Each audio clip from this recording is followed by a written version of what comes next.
Ms. Peterson has grateful appreciation to Charles Ray Peterson for dedicated service to the people of Bladen County as chairman of the Board of the County Commissioners, December 2016 to December 2017. Proceeded this day, the 18th day of December 2017, by the Bladen County Board of Commissioners. We thank you not only for this year, for all the years of service you have given to the county. Thank you. Thank you. Yes, sir. Thank you. Pleasure to serve as the Executive Director of your Lumber River Council of Governments.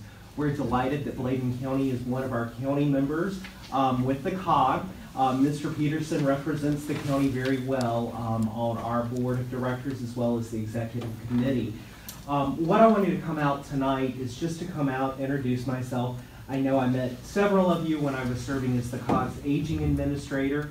I assume people out there that we need to be targeting versus just the pharmaceuticals. The pharmaceuticals have got deep pockets, and they're just going to pay you off with a settlement.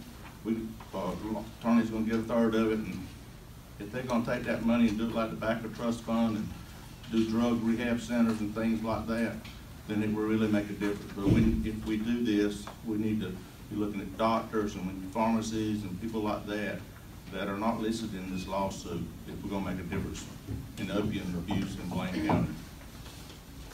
And I'd like just to kind of, in the same way, say with the holding accountability to those doctors who are the ones who are, writing these prescriptions, and they have a code of ethics that they have to follow, and their patients' care is their #1 priority. And I feel like if they are prescribing medications to their patients just to appease them or get them in and out the door, I don't agree with that at all. I understand that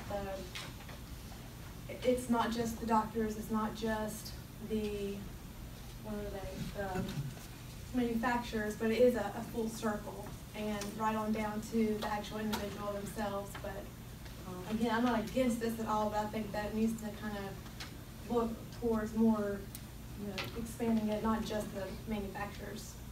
That's all I have. I'd say one thing.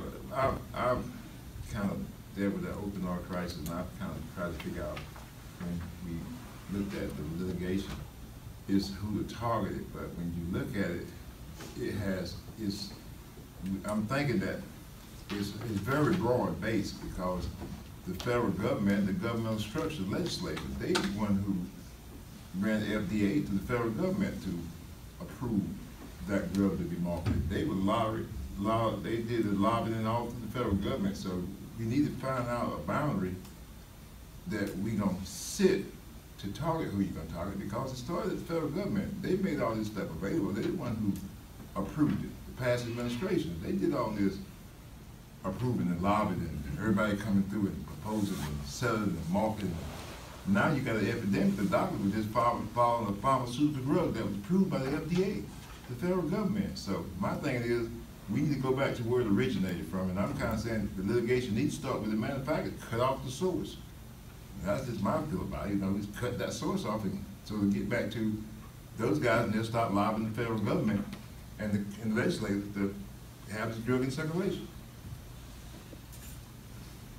Yes, ma'am. I'm not sure. I know it's a mighty big undertaking that they're doing, and I think the reason they're starting with them is, it's like Mr. Cogdill said, that the government is the one who approved it, but I think they know that they found that they know that they definitively have breached an obligation, because they didn't report back to them like they were supposed to report back to them on the negative findings.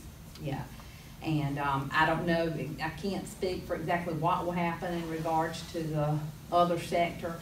I know that our sheriff's department's looking into doing some things, I think, regarding people that are, because with the overprescription, I think there's a whole different standard as far as like with the doctors. But I certainly relate that to them, your sentiments about that. But I will say too, like I said, I know 46 counties have signed on, and I just